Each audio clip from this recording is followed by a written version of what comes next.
ఈ వీడియోని స్క్రోల్ చేయకుండా లాస్ట్ వరకు చూస్తానని ప్రామిస్ చేసి అప్పుడు చూడండి.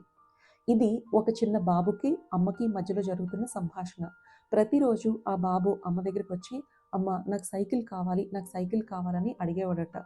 అమ్మ చూద్దాంలే, ఆలోచిద్దాంలే అని చెప్పేదట.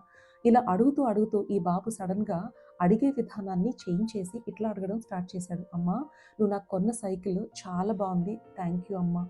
నాకు కొన్న సైకిల్ చాలా బాగుంది, థ్యాంక్ యూ అమ్మ" అని మాట్లాడడం మొదలుపెట్టాడట.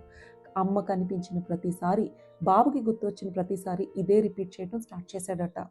ఇది విన్న అమ్మకి ఆశ్చర్యం కలిగింది. ఇదేంటి, సైకిలే కొనలేదు కదా, కొనని సైకిల్ కొన్నట్టుగా ఊహించుకొని దానికి థ్యాంక్స్ చెప్తున్నాడే అని ఆలోచించి, ఎంత కావాలి అని అనిపించకపోతే, ఆ సైకిల్ మీద ఎంత ప్రేమను పెంచుకోకపోతే కొనని సైకిల్ కోసం థ్యాంక్స్ చెప్తున్నాడో కదా అని ఆలోచించి వెంటనే ఒక సైకిల్ని కొని ప్రజెంట్ చేసిందంట బాబుకి.